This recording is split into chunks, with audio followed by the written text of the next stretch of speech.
live from the rooftop of the Herman London Real Estate Group in beautiful downtown Maplewood. It's the St. Louis Realtor Podcast with your host, Adam Kruse. Welcome everybody to the St. Louis Realtor Podcast. I'm your host, Adam Kruse, and of course, as always, I got my co-host with me, Shannon St. Pierre. Hello. And we're very excited. Today we're going to talk about quite a hot topic. It's all about credit and credit scores. And we've got our very special guest here, Ben Dodd. Welcome, Ben. Thanks for having me. And Ben, you're the president of Freedom Credit Solutions? That's correct. Awesome. Okay, can you tell us a little bit about your company?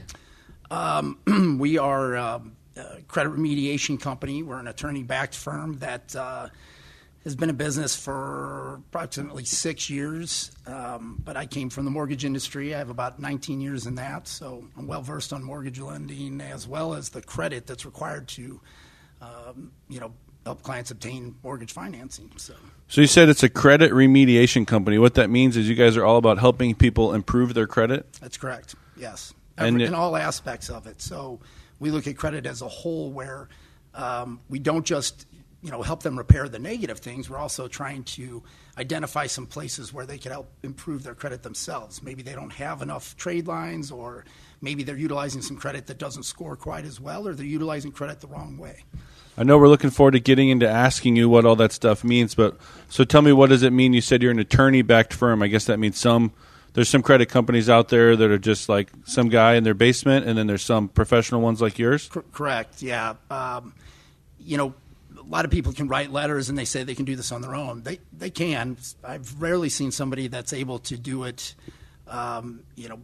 successfully. You're kind of set up to fail on that. But having an attorney is, I think, a must. There's just some things that you can challenge companies to make them do the right things or report properly on your credit, but they just won't respond and do things the right way. And unfortunately, you do have to take legal action sometimes. And we have 2 full-time attorneys on staff. So.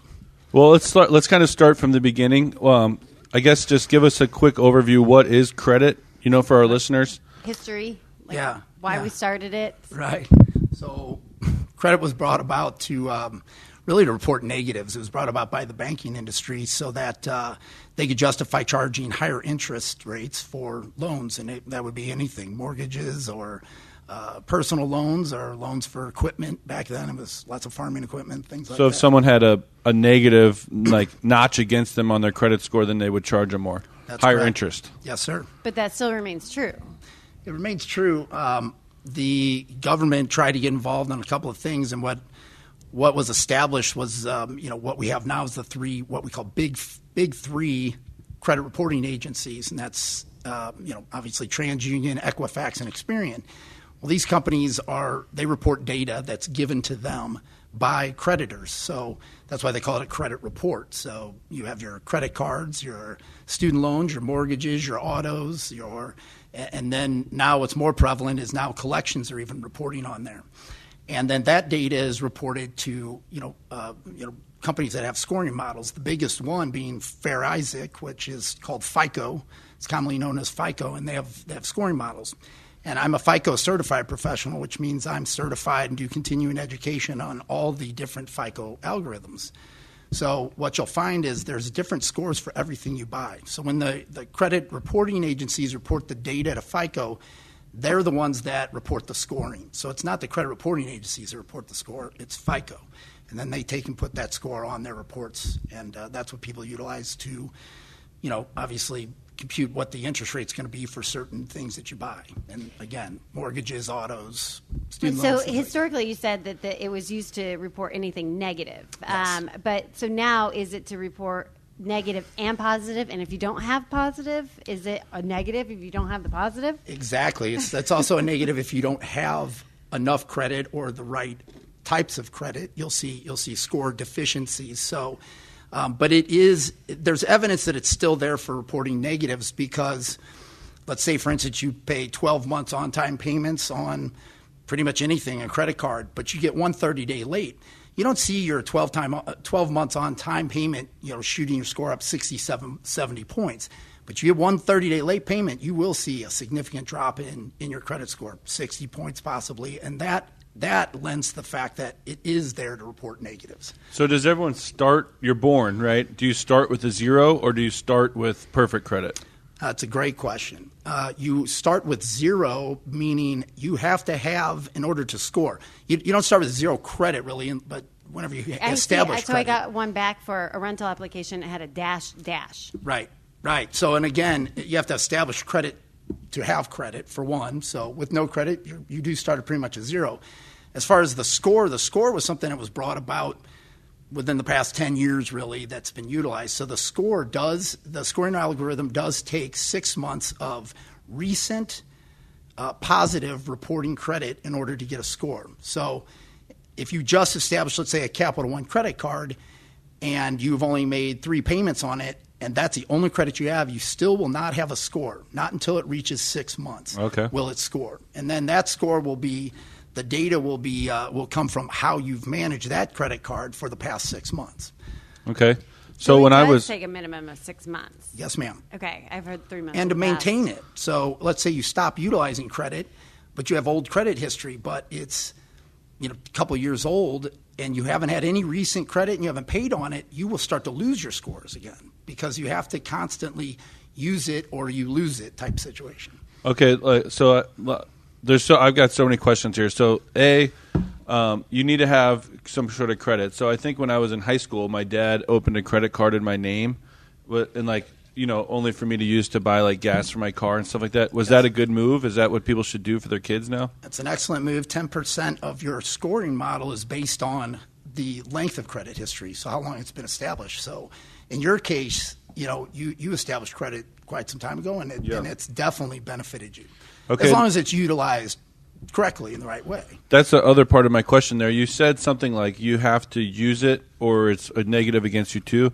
Does that mean you have to use your credit in general? Or if I have a credit card, I have a credit card now that I don't use, but I'm afraid to close it because I heard that it helps my debt to income ratio. What it helps is that it gives you available credit. So you have the scoring model looks at 2 different things. It looks at available credit, and it computes it on individual accounts, and then it also computes it on a balance sheet type situation where they add everything together and figure out what your utilized credit is versus your available credit. So closing an open trade line with available credit is always there's no benefit to doing that, but there's lots of benefit to keeping it open because it is that amount of available credit. But what you'll find is that if you don't use the credit card, the person who will shut it off is the creditor that extends the credit. Mm-hmm. And again, they're doing that to try and spur you to use it. So credit utilization is what the credit cards obviously want. They want you to use their card and run money through it. That's why, let's say, all this bonus and cash back rewards, that's where they came about. This is just, again, another reason for them to spur you to use their cards, and so if you don't use the credit, you'll find that they'll shut that extension of credit to you off. So is that a negative? If because I have had a few of those. You know how I opened for example, an Old Navy card way back in the day, right? And I didn't. So it's actually inactive and closed by the creditor. I'd like to address those. There's 2 points that you brought up that you may not know. So the first thing is that, yes, all credit is different. So again, where he had a credit established a long time ago, closing that card might hurt your scoring model a little bit more because after it falls off, you lose that length of history because you quit using it, and then that trade line will go away after a period of time, and he loses that benchmark of 19 whatever where that card was open. So that length of history drops off without keeping it open. So 19 years of credit history now drops off, and now it falls to the other longest term, which may only be 5 years. Yes, ma'am. And you lose that available credit again off your balance sheet and on that trade line.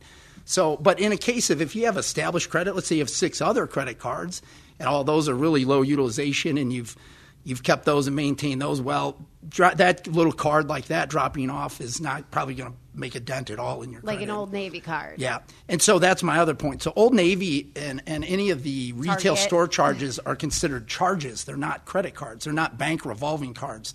They're considered retail store charges. Those can actually negatively impact your credit, and consumers have no idea.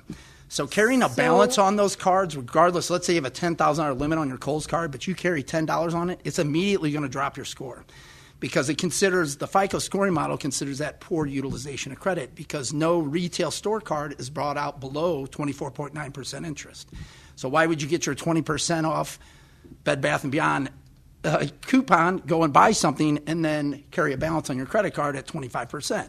That's poor utilization of credit. So those actually hurt you. The people, if you're going to carry a balance, you want to do that on a bank-backed revolving card or what they call a credit card.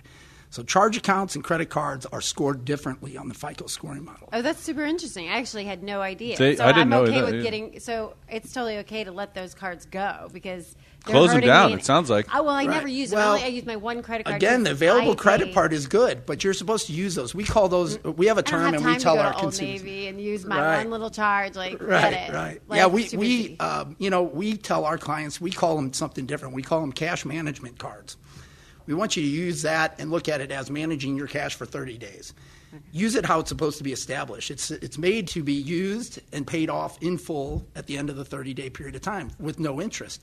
Using it that way and keeping it open, if you have a $500 limit, you still have $500 of available credit. So in that sense, it helps your credit. But And you're still talking about the Old Navy card. I'm talking about any. If you have an Old Navy card with a $500 limit with zero balance, it's not a bad thing. It's not a bad thing at all. Okay. Even using it and paying it off prior to that 30-day mark is not a bad thing. Okay. It's Yeah, where they you push carry you a hard. balance. It's where you carry a balance. It's because it just, the FICO scoring model, especially if, let's say, if you got a Bank of America card or an Amex, it doesn't understand why would you use a card and carry a balance at 25% interest when you've got other available options as well. Yeah, and I don't know why I would get an Old Navy card and use that when I could just use my Visa. Exactly. Right. Which is And- why a lot of those have gone to the wayside. Even for Yeah. me, like those were opened up a long, long time ago. But Any it's high- better to you're put, right. I put everything on one. For one, it's just easier convenience of paying at the end of the month. And, yeah, I mean, just putting everything on one card versus managing. And you have to understand that the scoring models are,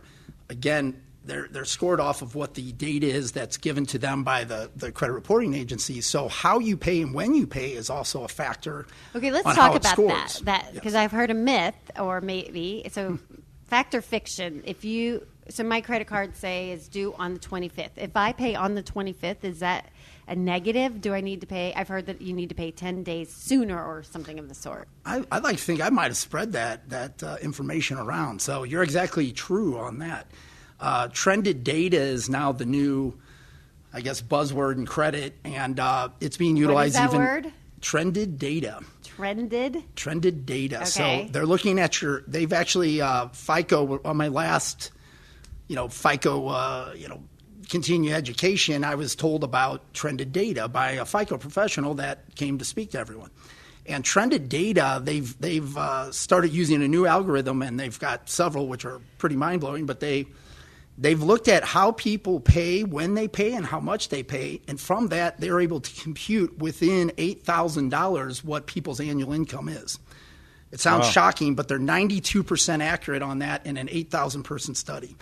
So that's pretty wild. I mean, that's Interesting. But they don't actually already have that information somehow. now they have it, but they've never utilized it in this sense. So Okay. they're actually taking that and applying it to the credit scoring model. So if you, let's say, and they've broken it down into 3 different classes. There's a seasonal spender, which should be self-explanatory, right? Your credit holidays. cards are used more on for going on vacation in the summer, and then there's a spike around the holidays. Okay, so if somebody uses their credit card for that, but they start paying it off right away and they're paying more than minimum balance, they consider that a seasonal spending thing, and it really doesn't affect your credit as much as just having high interest or high balances throughout the year. Let's say you maintain lower balances throughout the year except for those 2 spikes, that's a seasonal spender. Then there's what they call a revolver. Now, revolver is somebody that actually utilize their credit and seemingly needs that revolving credit in order to maintain their lifestyle, meaning they're probably not making enough income to where if they had no credit cards, they wouldn't be able to meet their monthly expenses or their spending habits now. So that's considered a revolver, and they determine that by people that pay on or after their due date, and they're usually paying minimum balances. And they have multiple credit cards that are usually at higher limits. So that obviously shows, hey, I can't afford to pay more than minimum payment this month on those, but I'm carrying balances. Also, they keep using them and putting more stuff on and still maintaining minimum balance. And when you pay, you have to keep in mind that A payment to somebody is only considered paid when the money is in their bank. So you rarely do we go to Visa and pay our money in cash to Visa. Then it would count as a payment right then and there. If you're paying online and you're paying it on the due date, you're thinking, I paid it on the due date. I'm on time. But if you read the fine print, even if you're paying it online, it says allow 7 to 10 days for your payment to post. That's because paying it online doesn't mean that the bank immediately transferred the money into their account and they have it. So they have the right to not report it to the credit reporting agencies as a payment made and lower your balance until they receive the money. So for that reason, usually it does not reflect the new payment that you made by the time it reports to the credit reporting agencies. Because they report, let's say your due date's the 15th. Mm-hmm. They'll report it literally midnight on the 16th or midnight of the 15th. They're going to report it as the 16th, right first thing in the morning, as whatever that balance is. No, it's not reporting it late to the credit reporting agencies. They're just not reporting that you made the payment. So let's say you made $150. Your balance, you made a $150 payment. Your balance will not reflect the lowered $150 amount on there because you paid it on the due date, because they do not have to report it as paid until the money's in the bank. That's why we tell people pay 10 days in advance. They'll have the money by the time they report it to the credit reporting agencies, and you get credit for your payment at that point in time. Okay, so let me ask you. I have it all set up now through my credit card's website to auto pay, to where they're connected to my bank. They're sucking the money from my bank. I'm not getting this is bad? Nope. You will. They will not let you, and they will not let you pay 10 days in advance on auto pay. You only get to pay on the due date. And that's because it's by design. That's right, because it's just auto pay. Right. So I thought, hey, they're sucking it right out of my account. This is like a great thing. No, I should cut. They're taking your payment at that time, but they're not reporting it as So I should turn off the auto pay and start manually paying 10 days in advance? Or use your bank auto. Your banks, no, I don't think there is a bank out there that doesn't allow you to do some sort of bill pay services through them. Yeah, I used to set it up to where the bank would auto pay, like whatever the minimum was, just so I would never forget. I never wanted to be late, so I'd set it up to my bank would automatically just pay the minimums, and then I would then pay it in full. Right. But I guess I should. So that's exactly what I do. Just in case I forget, I have the auto pay, but I try to go in there a few days and that's fine and pay it off. And I'm not saying it's a bad thing. That's a great safety net, because let's say you do forget to pay your Visa card, but it's set up to pay whatever the minimum payment due is. At least that's a safety net to where if you forget it, you're not ever going to show a 30-day late because you forgot that. So that's not necessarily a bad thing, but then you're double paying on some stuff. And but if you set it up through your bank, there's a couple of reasons why it's better. Some people set up auto pays and they use a debit card as what's auto paying. Well, if you lose your debit card, you forget that no longer is it going to pay because that debit card is gone because you got a new debit card. So the auto pays that you set up using a debit card are forgotten. Now you have the possibility of showing a 30-day late because you forgot to go back to everybody and renew that credit card on there. But if you run it through your bank, you still have control of it through your bank, and you're not changing your bank or your bank accounting number that often. So you're usually set up better for that. So you keep talking about the algorithm. Do you actually know what the algorithm is for computing the credit score, or is that very secretive? Have you told us you'd have to kill us? No. Yeah, well, it's so confusing. There's no way anybody could really know it. I mean, it's a computer model. The amount of data that they take in is astronomical. I mean, it's pretty extensive, and the way it computes it, because everybody's credit is literally different. It's hard for me to predict down to the point of score what it is, but they make it confusing for a reason, I'm sure. But there's different scoring models for everything, though. There are no, for instance, if you pulled a mortgage credit report with TransUnion, that mortgage credit report will not match Experian's credit scoring model because they both have different scoring models, especially for them. We call them boutique models. TransUnion says, I'm not using Experian's credit scoring model. I want my own. Equifax says, I don't want to use theirs. So they all use 3 different versions of a FICO scoring model, which is called a mortgage scoring model. Now, mortgage scores are different than auto scores or student loan or credit card or housing, rental, or there's so many different scoring models, and I would say up to date on how they're all utilized and what the difference are and how they're used. But a mortgage report is the most scrutinized credit report there is, meaning they utilize the most data to compute your score. So for that reason, we love any chance we get to repair a FICO mortgage report because it has so much data, and the scoring model is so scrutinized. So we know if we're fixing that credit score in that model or that credit report, then we know that it's going to improve pretty much all the scoring models down the road. So, and so the mortgage scores are different than auto. Auto might focus on obviously autos that you've bought in the past, So, and it'll look at maybe some other type of comparative installment loans, but they're looking at how do you use, on some type of secured debt that's paid in a short-term, 60-month type thing. It's going to compare more to that. It's going to ignore any medical, usually ignore student loan stuff. So for auto? So you won't get hit by that as much when you're going to buy a car.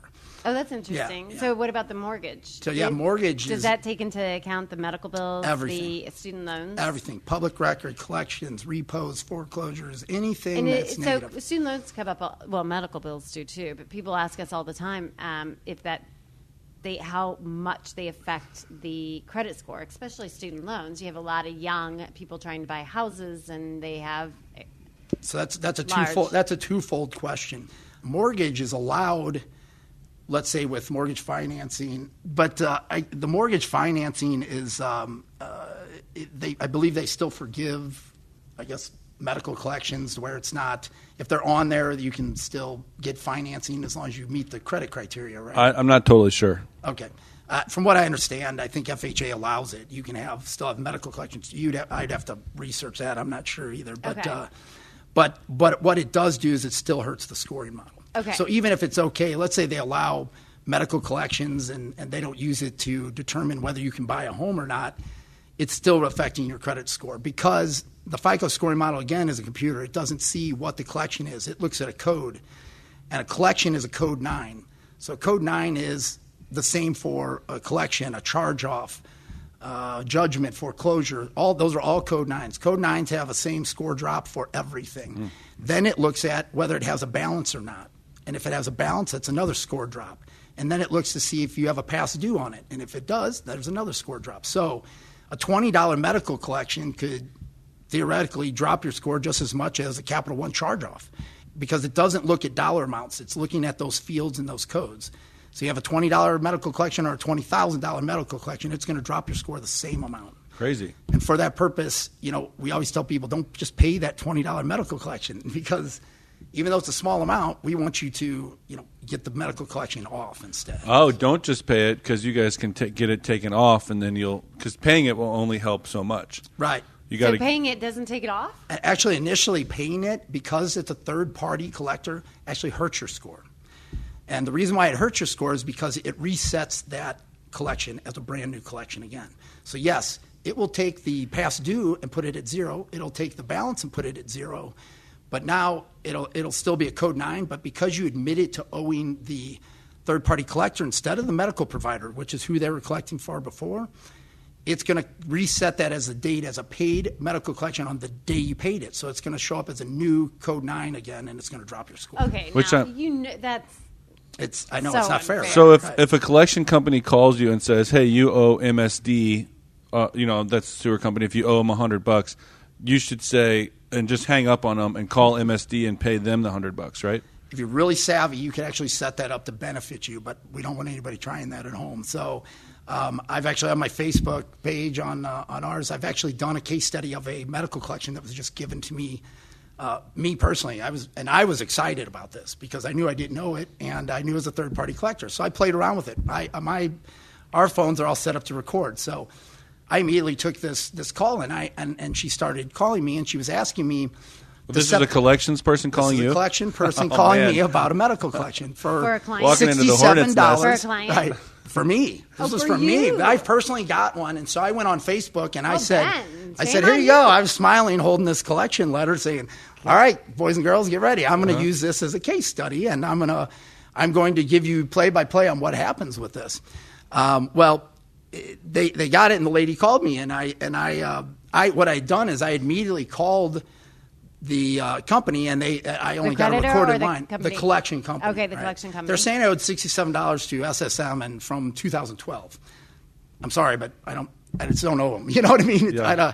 Regardless, but so I immediately called and they say, yeah, I'm calling. This is this is my name. Here's your file number. Again, the key here is not to give them any of your private information because the collectors, third-party collectors, are generally just giving your name and the hospital and the amount owed, and they might be getting it second hand, third hand, even fourth hand, and they're giving your name, your phone number, and or they even look up your phone number and the amount owed. And the problem with that is that in order to report on your credit report, Fair Credit Reporting Act states that they have to have your private information and intimate details of the service or the creditor account. So what does that mean? Well, so first of all, they have to have your full name, your current address, your date of birth, and your social security number. Okay, so they have to have all of those minimum to even be on your credit report. And they don't have it, so they call you and they ask it to verify who you are, but they really need it. That's right. And the majority of people start going, and they're really sharp. I mean, they've been trained to do this, and that's why they make hundreds of thousands of dollars.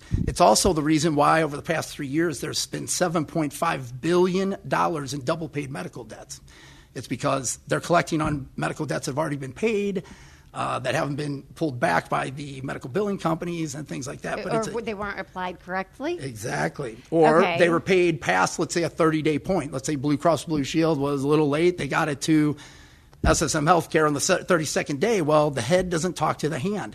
They don't call up, whatever Midwest collection agency and go, hey, by the way, that one's already been paid. Scratch it off their list. They just don't do it. So what did you do? You got this letter, and what did you do? I got the letter. I called up, and I verbally said, hey, I'm verbally disputing this. I left a message. Here's your file number. It was for $67 SSM Healthcare. I verbally dispute this, and I expect that there's no further collection activity made, or you can send me validation of the debt in mail to my address. Again, I didn't give them my address. I also sent them a letter to the company with a copy of this. I say, dispute the validity of your ability to collect this debt. I dispute that I even owe this debt. I have medical insurance. I've always had medical insurance. I always pay my bills on time. If you still feel that you have the validity or verification to collect this debt, I expect you mail it to me. And I mailed that to him as well. Well, that's without your address on it either. Without so the no address, return because if address. They don't know it. Right. No return address. But I sent it from the return address envelope. So but I sent it first class mail, and first class mail has a receipt that they received it, and that's all that's required. So this is Fair Credit Reporting Act stuff. I also sent it through the mail. Mail's federal. You've got a lot of people that try to dispute online or by phone. They're waiving their Fair Credit Reporting Act rights, and they don't even know it. But I'll get to that again. But I mailed it to them. It sparked a call. The lady called. It was on a recorded line. Couldn't wait. I was really excited to talk to the lady. Super nice lady. She followed the first rule of Fair Debt Collection Practice Act. She never was disrespectful to me. She was cordial. And there are good debt collectors out there. There are really good ones out there. Yeah. There's some that really follow the rules that have been sued and lost, and they know they've really trained their people very well. And they're hard to trip up, But this lady was that. But she says, yes, sir, you left us a message regarding, she never claimed that I disputed it. So she didn't accept it as a verbal dispute, but I already backed it up in writing. So the key here is that they don't like to accept a verbal dispute, because that's all you have to do is verbally dispute something. But she crossed the line on that, and she says, no, we need something in writing from you. And I said, well, I already have sent it in writing. Well, we didn't receive it. Well, that's okay, because I sent it first class mail, and I have a return receipt that you did receive it. So that she went, oh, well, I need to have something. What did it say? I need to have something to take back to the person I'm collecting for. I go, ma'am, I don't have to. I verbally disputed it. The fact that you even have my information, I dispute. I don't know where you got my information. Well, because we're collecting. Did you receive the invoice? I said, no, ma'am, I did not receive an invoice. I received a collection notice from your company. Yes, the statement of the amount owed. No, I received a collection letter. See, she's trying to get me to admit that there was an invoice for money owed, or there's a statement of money owed. That's a deceptive practice. She just crossed my Fair Debt Collection Practice Act rights. So I have this in writing. I have it unrecorded online. And so there's some other things she had done also that was deceptive. Of course, she said, well, sir, before I can even continue this call, I must verify who I'm talking to. And she did do the disclaimer, this is an attempt to collect a debt, anything's going to be used for that purpose. But what she did is she said, just so I can verify I'm talking, this is Benjamin Dodd. I go, yes, it is. And she goes, and just so I can verify the records of what I have, what's your date of birth? I go, well, if you have the records, then you know my date of birth. I'm not verifying or validating any debt, and I'm disputing the fact that you even have my private information. How did you get it? I would like you to send me the privacy notice saying that you got it lawfully. And so she says, well, we got it from the medical provider. Okay, great. So what does the medical provider thing say? Does it say why I went there and what happens? Yes, we have your intake. Okay, great. You just violated my HIPAA rights. At no point in time did I sign anything with any medical provider that says I allow them to share my private medical information with anybody third party outside of my doctors or the person, my family, that I designate as the person to share. So they violated a ton of my rights right there just because now, the person... Were you pointing this out along the way? I didn't point it out to her along the way, no. Okay, what we did you're just is like check. Set the recording, shared it with my attorney right here at our office. We filed suit, and that will be my next update on Facebook is how it goes. So I love it. You filed a suit against them? Oh, absolutely. They violated several of my rights, and But they're doing this every day then, because this is every clearly day. a scripted thing, thousands right? and so thousands she's just starting of at the you received a statement, right? Yeah. And you're saying, how is that violating the rights? Because Right. most people are like, no, I didn't get anything because. Well, do you like Midwest Collection Company knowing that you went to see a podiatrist or that you went to see or that you had anesthesia or because Not the HIPAA, I understand. Right. Okay. Well, the fact that she's trying to say that you owe something you don't know, would that upset you? Oh yeah. and I'm just saying, right. this is so scripted that she. Right. She's trying to show that she's trying to get you to admit to owing the money by saying it's a statement or an invoice. By doing that, she says, "Well, he agreed that he owed me. He agreed that he received a statement of a money owed." But you didn't receive a statement. So only a lot of people Right, probably haven't received a statement. So they hopefully would say, no, I did not receive a statement. Well, but I received the collection notice, which is why but it's a collection notice saying I owe SSM Healthcare $67. She says it's a statement or an invoice.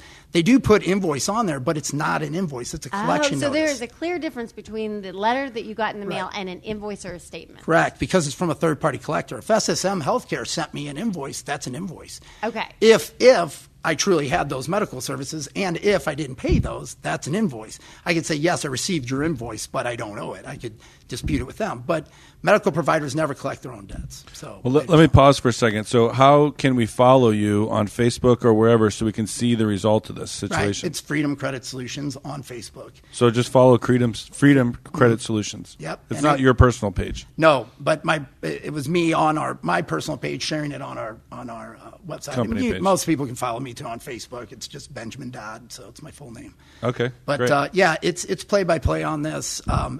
Just to let you know, they never took any further action. I disputed while I was talking to her that they better not, or else I'll take legal action, report it on my credit report. I toyed around with the idea of letting them put it on my credit report because I wanted to illustrate how much my score dropped, because at the time I was a 768 credit score, and I wanted to illustrate that it would drop. I thought maybe they would break the rules and go ahead and just put it on the credit report, because they often do. By the time you get a collection notice, it's usually already on your credit report.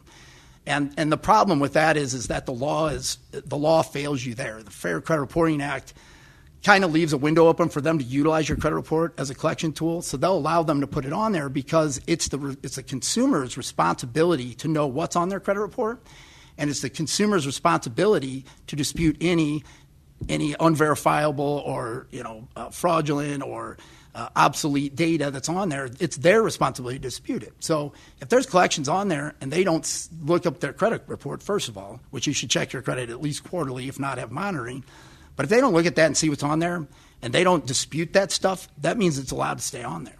So the law says that in order to dispute it, it also gives these guys 30 days to investigate and respond. So I would have challenged that or sent out a legal dispute for them reporting on my credit report and saying this is unfair, viable, and you can't validate this, so I want to remove it immediately. It gives them 30 days to go, oops, he caught us. Do we have name, address, date of birth, social? Do we have the verifying data from SSM Healthcare saying when he was there, how much he owed? And, we don't have that? We better remove. So, but it takes that. Otherwise, it stays on credit, and people lose their scores for that. You mentioned kind of this. You might be able to use this to your advantage to raise your score. How do you think that's going to happen? I mean, so using it I used it to my advantage as far as removing it would definitely raise your score. Just removing it, okay. Yeah, because you got to figure. I've seen medical collections drop anywhere. I've seen anywhere from 60 points up to 90, 100 points, depending on the amount of positive reporting credit that you have to offset that. Okay. So if you only have like a car and a credit card and you get a medical collection, it's going to drop your score significantly. Well, you've mentioned what your credit score was at the time. We keep talking about scores. Can we go back to the basics for a second and just kind of give me what is the credit score range? What is there like a bad is below this number, good is between these numbers, and amazing is above this number? So, well, it's all relative. So depending on what you buy. So I wish I had a clear answer for you, and I know it sounds It like goes I'm 0 attorney, to what, but, though? yeah. Is it 0 to 850? So it doesn't. Let's see. The three different scoring models, people often ask me why Experian, TransUnion, and Equifax on a mortgage report, for instance, never match. Mm-hmm. It's because you got Equifax starting at 300. You got another one starting at 350. One goes to 850. One goes to 900. So it'd be like starting the race staggered. So you're never really starting from the same starting line, and you're not going to finish at the same place. So none of the scores or ever match up. And also you'll find that they don't report the same to all three credit reports. You'll find some stuff on TransUnion and Equifax, but you won't find it on Experian and vice versa. So if something's not on there, you don't have that data to score it again. And, that's where it's kind of unfair again, but that's where the mortgage industry selects to take the middle score of the three. So they're looking for your. But your average score. Customer who wants to improve their credit, what kind of range are they?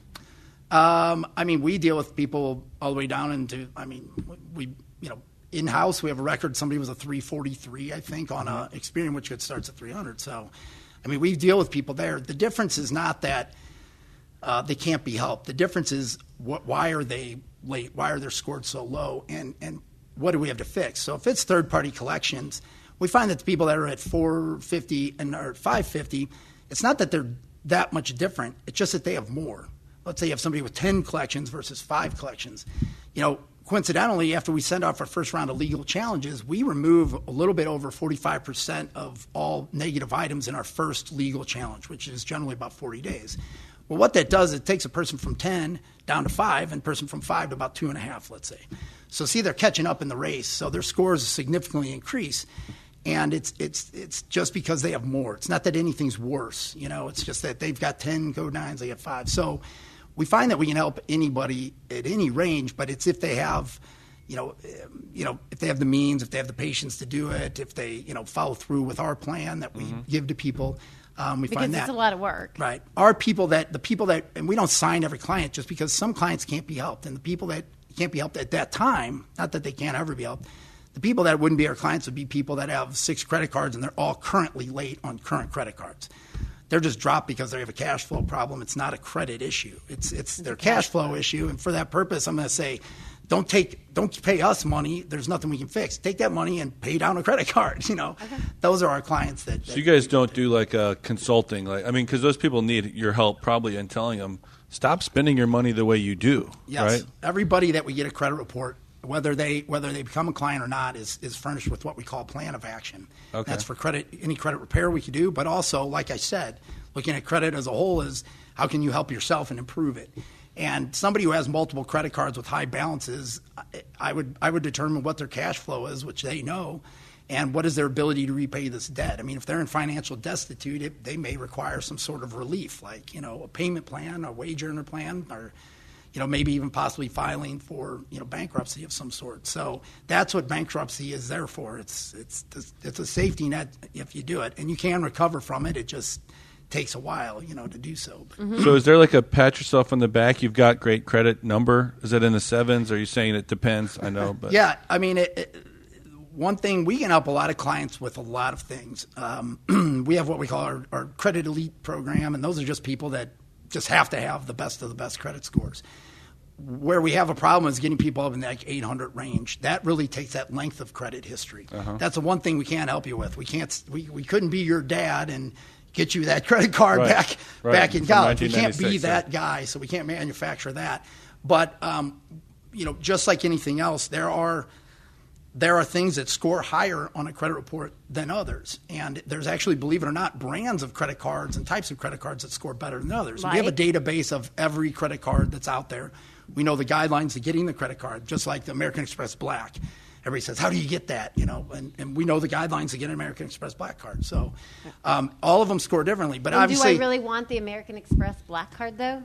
Sure, absolutely. And because the requirements, I will get a higher score because it scores better because the requirements are higher. A City Preferred, for instance, is harder to get than Capital One. I always joke around and I say, my people with in the Credit Elite program or the 800 scores don't have Capital One in their wallet. They just don't. Okay, Capital One is a mid to 500 to mid to 600 credit card company. And that's one of the reasons why they don't report that payment is made on the due dates, is because they want your credit to appear like you have more on their cards, because it's harder to obtain a better credit card if you're still utilizing their card so much. You see what I mean? So I didn't know that credit cards had like a stat. Well, I mean, I do know, the whole status thing and the black or the diamond or whatever, or depending on which one you're talking about.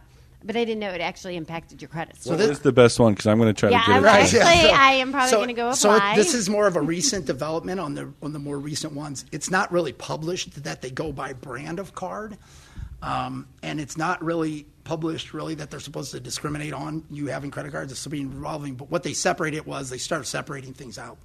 Obviously, the retail store charges are going to be separate than a bank-backed credit card.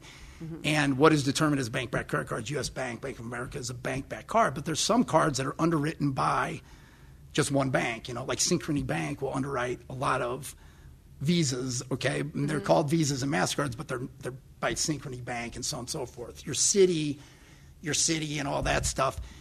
What they're looking at is what are the requirements to get these cards, really? Is there a higher requirement there? And that's because it takes a certain amount of income and it takes a certain credit score in order to get these cards. And so utilizing those cards are going to be better than utilizing your Credit One or your, Freedom card or whatever the heck it is. And there's just some cards that they give to people starting out. There's secured credit cards. A secured credit card is not going to score as well as a unsecured credit card, right? And so there's that. Payday loans, that's an installment loan. But again, it's a very high interest installment loan. It's considered poor utilization of credit. Why would the person need that if they're not in some sort of financial destitute?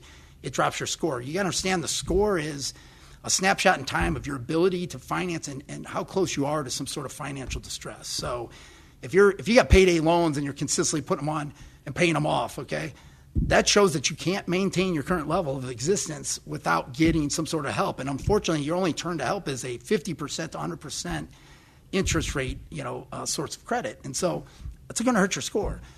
Why do I use a 20% interest, Capital One, where I could use a 9 or 10%, City Preferred card? So, or Chase Sapphire. Those cards obviously are lower interest and better utilization of credit. Chase Sapphire? Chase Sapphire is a good one. City Preferred's good. I have, so all my cards are City right now. So should City's great. Upgrade to Preferred? No. They'll offer it. And again, those are just names on the cards.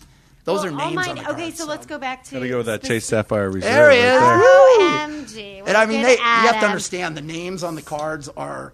The names, any of the, these are great. It's fine. So what about talking about credit cards, Sapphire, all these levels. What about the Marriott rewards or the Southwest rewards? So you really got to read. You pay, you get what you pay for. Okay, you keep in mind this is a gimmick that everybody. Right, but you're getting your points by utilizing. Yeah. So this is just marketing.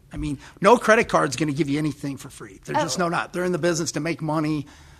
They want you to utilize your cards. That's the only reason. And a lot of people go for it or fall for it, depending on what they are. And you'll find that there's a lot of loopholes, restrictions, and problems with getting points or utilizing it. So always read the rewards agreement line by line, which nobody does. They just check okay, and then they move on. So you really got to see what the blackouts are. Like on your Marriott rewards. Does it hurt a score at all, or does it? It doesn't. No, but you're help, paying but for it. You're paying for it somehow. You're definitely paying for it. But the chat. Let's say you're paying 0.8 higher on interest, but you get a rewards. You see what I mean? You're still paying for it. As long as you pay it off every month, though, you're not paying. Yeah, you're reaping all the benefits, but you're not the common person. Let's just face it. Credit card business, everybody paid off of the credit cards in full every month. They wouldn't be in business. They just don't. And so I figured they're giving me 3% rewards or 1% or whatever it is, but then they're charging the shoe store that I'm buying my shoes 3%. Exactly. They're making their money somewhere. You're completely right. Oh yeah, Marriott I'm sure plays. But if you also look at your Marriott rewards, it might say you can't use this on Christmas. Anywhere from Thanksgiving to Christmas, New Year's. You can't use it. Maybe in June and July on certain days. So around the 4th of July. So there's always going to be blackout dates. Same with the Southwest and all that. But use it for what it's worth. If you pay it off, it's the only way. But it's better just to keep your money. If you can get a Marriott, if you can get that Visa card without the rewards, and you get a lower interest rate, or no annual fee, go with that card, because pay for the room by yourself. It's $265. Whoop-de deal. I mean, it might take 10,000 points to get one night, which means you got to run through $30,000, $50,000, $100,000 just to get that one room on the Marriott. Save the interest rate. Go pay for your room. You know what I mean? You're going to save a lot more money that way. Okay, so let me ask, you mentioned earlier that we should be checking our credit like once a month or once a quarter or whatever. Once a quarter, but I heard once a year. So are we at once a well, quarter? So I thought you said once a month or use a credit monitoring. Once a year was brought out because of the law. So the law, when it was changed, the Fair Credit Reporting Act was an amendment to the law. They made the credit reporting companies allow people to. They didn't give them access to their information. Nobody wanted. They don't want us fixing their credit. They don't want you knowing what's on your credit report. Right. You know, who's their biggest vendor? Credit card companies, right? I mean, they want you in the dark. So for that reason, though, the law enacted, one thing Bill Clinton did great is that amended that Fair Credit Reporting Act, and it states he gives us access to a credit report one a year annually. And where should we check it? So annualcreditreport.com, you can get one from there. Annualcreditreport.com. It does not have scores. And the reason why it doesn't have scores is because it doesn't know what score model you want. It doesn't know what scores. But I can see if somebody's been charging me a medical thing or something like that. You better believe it. Yeah, so you need to at least annually. Now, a way that you can spread that out is get your annual credit report for TransUnion at the beginning of the year. Okay. Wait 3 months, get the other one from Experian, get one from Equifax. You're not going to be completely covered there because there are different things that are going to report on TransUnion, Experian, Equifax. We have collection companies that will only report the collection on TransUnion because they know if you're going to buy something generally that requires, let's say, a tri-merge, it's going to be on there. You know, they're going to show up as a collection. It's going to hurt you. So, you know, by not getting all three, it's not. But if you consistently check them, like say you check all three every quarter, I mean, does that hurt you? Well, here's the fear that I always put into people. The average consumer right now in the nation has already had their information stolen a minimum of 5 times. Oh yeah. So your private information, we joke and say your private information. Yeah. It's not private any longer. It's like a jumbo shrimp. It's just not. It's an oxymoron. It's private information. We laugh about it, you know, because your information's already been stolen. If you filed a federal tax return, they were breached. You went to Target, you were breached. Experian? Home Depot. Can we talk about Experian? Equifax was a huge one. Equifax, sorry. Equifax. They said only 12 million records. No, why would they only steal one? Every single record was stolen from them.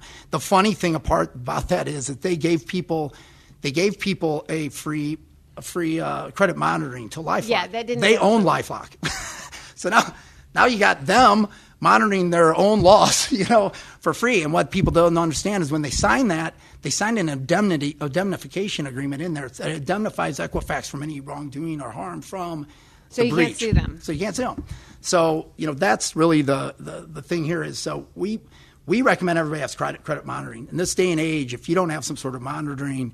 So who do you recommend for that? Because I feel like I don't know if it's a racket, if it's a good thing. It's a huge racket. Yes. Yeah. Yes. Who you pick? So Credit Karma is owned by TransUnion as well. So that's actually a genius thing. Imagine giving people some crappy form of monitoring and some made up Vantage scoring model that score pertains to nothing you buy. It doesn't match any FICO scoring model. So it appeases them on the score side and it appeases them on the monitoring, but it's never up to date. It's often completely inaccurate. And that's Credit Karma? That's Credit Karma. Oh, Credit Karma's main purpose is to market credit cards and mine data. Imagine you just came out with a site that says, I'm going to give you some crappy service, and for that, you're going to give me your name, date of birth, social security number, and you're going to refresh your credit report so that all my credit card marketing companies can see it every 19 days. It's genius. And everybody just went to go and drink the Kool-Aid, you know. So what are the good ones? Is there any good one? So you want to find one that's not affiliated with companies. I can post all that stuff for you, but I mean, it's generally there's like Identity IQ is a third-party provider that is an affiliate with them. It's pretty. I would say, you know, they're unbiased. They're not. There's no marketing. They're not going to market anything. They don't sell your private information to their business affiliates. So they're not data monitoring. But they probably cost more. Yeah, well, it does. And so we have a deal done with them. They're usually about $29 a month, and you get the same exact thing as you would with LifeLock. That's more like $59 or $69. Mm-hmm. And we have a deal hooked up. I can post that link even where it's like $20 a month. So we save a little bit of money on it. But just research. Any credit monitoring company, they're all using the same platform. So they're all getting their information the exact same way as LifeLock and everybody else. That's just a different company. It's so hard to research this stuff because you Google it and the first 30 responses that come up are owned by the credit card companies or owned by someone who's making money on it. It's hard to research. Get down past the ads and watch out for the 10 best credit monitoring companies. That's a marketing and advertising company that people pay in for ranking. So. Okay, so let me ask you. I own rental property. If someone is late on their rent, I guess I'm not really telling anyone that, right? So should I be like turning them in if someone's late on their rent so that it affects their credit? I mean, yeah. Well, that's going to be up to the person. So collection's going to show up as a code 9. It could help. It could help you in collecting that debt.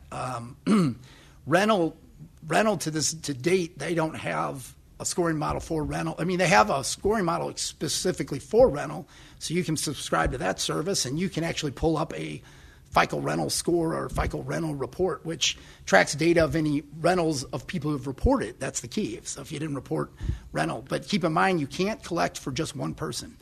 So if you have rentals where you didn't collect for one person back in, let's say 2007, and they find out about it, but you went and collected on another person, reported on credit, that's not fair and accurate credit reporting. That's not equal credit opportunity. You're violating their rights, because if you do for one, you have to do for all. But you're talking about sending them to collections. Yes, sir. I'm talking about the person whose rent is due on the 1st and they pay it on the 12th. Should I just be doing nothing about that other than charging in their late fee? That's about all you can do at this point. Okay, because then their next landlord has no idea that they are this late paying person. Well, if the landlord is true, most landlords are going to pull a verification of mortgage from their previous person or find that they're in good standing. I mean, generally you want to definitely do your due diligence and find out that, hey, how did this person rent before? Why are they on my doorstep? And how did they pay? How did they leave the apartment? I mean, that's just part of vetting your. We do that. Yeah. We do that, but I guess I don't know if they paid late sometimes. I think they ask that. They ask the landlord that. Yeah, but if they paid late and paid their fee, I don't mind it. I guess I do mind it. I take that back. Yeah, well, it bugs you, but I mean, really, financially, what kind of distress is it causing you, and what's the cost of that? I mean, you can always up your. There's a state limit for how much you can charge in late fees. You just max out the late fees. You know? So I mean, there's a way to.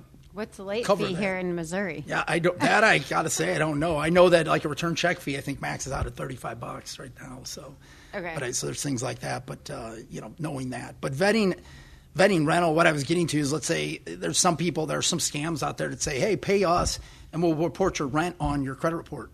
It doesn't do anything for your score because there's no line item now. They don't accept them as part of the algorithm. They don't accept it as a vendor. You know what I mean? It's not so it doesn't help any renter to have it reported. You can't legally pay to manufacture credit. So back in the day, they called it piggybacking. They had companies that had like $10,000 to $1,500 limit credit cards. You can pay them, and they'll put you as an authorized user on the credit card, and all of a sudden, boom, you've got a $100,000 available credit card that was established in '85, and your score went through the roof. Well, that was called piggybacking, and they made that illegal, and they took it out of the FICO scoring algorithm. So, you can't manufacture. And now it's against the law. Or they were opening up new things and co-signing with your social, which would show up again as a good account. So, yeah, any of that stuff is illegal now. One of the things I've noticed a lot over the years is the people that have gotten divorces, it seems to really hurt their credit. That's not a divorce isn't bad for credit. It's just what happens through the divorce, I guess, or what? Well, it's funny. So I went and just spoke to a panel of 15 attorneys, divorce attorneys, and the general consensus for people is they think if you're an attorney, you know everything. You know what I mean? And they trust these attorneys to know. It's amazing how clueless an attorney is unless they specialize in one specific thing. Our attorney specializes in consumer rights and advocacy and the credit reporting rights, okay? But he's not a family attorney, okay? So he doesn't know the ins and outs of that. Just like the family attorneys have no idea about credit scoring and what it does. Mm-hmm. But you got to understand the first thing they do is you got two people mad at each other. They have joint credit cards and they have joint bills, and the attorneys go, stop paying everything. We're going to go after them. They're going to pay that. And so what they're doing is they're destroying the people's credit. The thing is, they're all of a sudden now they start showing 30-day lates. And people think, well, who cares? And the attorneys will often think, who cares? When the judge awards him as having to pay it or her as having to pay it, you're not going to be responsible for it anymore. Sure. You're legally not responsible based on a court order from a little circuit judge. No circuit court judge, let's say in St. Louis County. Oh, Judge Abrams in St. Louis County says I don't have to pay it. Go try and tell that to Capital One and tell them to remove you as a responsible party from your credit card. Never going to happen. Never going to trump that. They have the right to report that on there. Here's the scary part is, let's say one of the spouses files for divorce. They're no longer responsible for it. All of it falls on the person that didn't file for divorce. So the reason why divorce is bad is probably just by misinformation from the attorneys. The best thing to do is maintain good credit throughout the divorce proceedings, let them divvy it up, and then hopefully they do what they're ordered to do. But that's usually a big problem. So keep paying the bill even if your spouse goes on some spending spree out of spite or whatever. Yeah, document it. Believe me, you document it, and it's going to show. And in court, it could probably lend to your favor that you had to pay the bills the whole time. This guy just stopped paying them, despite. And, he was trying to distort credit. Yeah. Yep. So, and now the attorneys that I spoke to totally got it. They were like, oh my gosh, yeah, actually that's a better tactic. And they understood that, especially too, because let's say there's property and they don't want to sell the property and they were going to award it to, let's say, the wife or the husband. Let's say the wife is staying home with the kids and, she's going to need to go out and get a job if that maintenance isn't going to cover all the bills. Well, so she's got to go out and get a job. Well, let's say she's got to refinance it. They always put unrealistic expectations in there. In 90 to 120 days or in 6 months, she has got to refinance the husband off the home. Well, if they destroyed each other's credit, Adam, you'll tell us they got a bunch of derogatories. They're not going to qualify to refinance a home. I mean, their scores are going to be horrible, and that's why we get a lot of divorcees and for credit repairs because they're like, oh my God, but my attorney said this, or like your attorney was wrong. It was just wrong, and so they try to refinance in 6 months, and often they can't. Well, now they're in contempt of court, and the problem is the only way to enforce those court proceedings and those agreements is to go back to court again. And who wins when you go to court? It's the attorneys, and that's it. Right. So, that's the problem with divorce is that if you can do anything amicably and maintain good credit throughout it, and then hopefully the attorneys won't string it out too long, you'll be able to.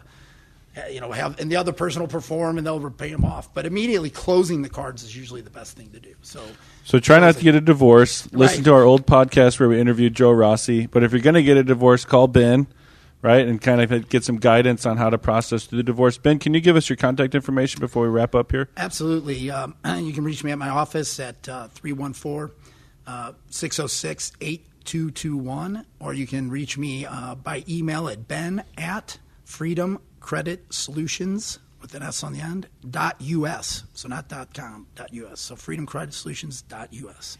And then your website? We are www.freedomcreditsolutions.us. All right, so before we wrap it up, I just have 5 questions that I like to ask all of our guests. Okay, so Ben, who lives under your roof? Myself and my daughter. Okay. And my dog, yes. Oh, your dog, okay. And where are you your best? About midday, anywhere after lunch. I could be anywhere as long as I'm not a morning person. So. Okay, I love that you just knew the answer to that. Everyone always kind of isn't sure how to answer that one. So it seems like my energy level is best then. So I usually like to go to the gym at that time. I'm like right after lunch, but not right after lunch. But right as your food digests and you got some energy. Eat lunch, come do some emails, and then go to the gym. That's right. Hit the gym, knock it out. Yeah. Okay. Do you have a favorite blog or podcast? Yes, yours I listen to religiously. Excellent. Yes. Excellent. Thank you. Okay. Any other articles or websites that you read all the time? There's a lot of boring stuff. I like to keep up on, pretty much current affairs here in St. Louis area. Mortgage Bankers Association. Remember, read that. Okay. Business Journal. St. Louis Business Journal. Stuff like that. So. Okay. What's your guilty pleasure? Ooh. I have to think on that. Let's see. Sneaking out of the office to go to the gym, maybe. Yeah, you know what? I find that actually helps quite a bit. I think that really helps my game. I'd say, big ice cream nut. I love that. I do like my ice cream. What flavor? What's your favorite flavor? You know what? It's all good. I mean, let's face it. Is there really bad ice cream? I don't think so. I don't think so either. So. All right, and lastly, who is your mentor, and how have you thanked them? Wow, my mentor, the one that I probably learned the most about sales and business from, he's a guy named Angelo Galasso. So he's obviously Italian. He's from Chicago. He was my last boss I had in '98. I haven't had a boss since then. Wow. And he's actually he's godfather of my daughter. So I mean, he's like a dad. So he's a great guy. Okay, and so is that your way of thanking him? I guess absolutely, honoring him life. that way. Yeah, absolutely. All right. Well, thank you everyone for listening. Any questions? podcast@hermanlondon.com, and let us know if you have any topics you'd like us to cover. And thank you for listening. And take care.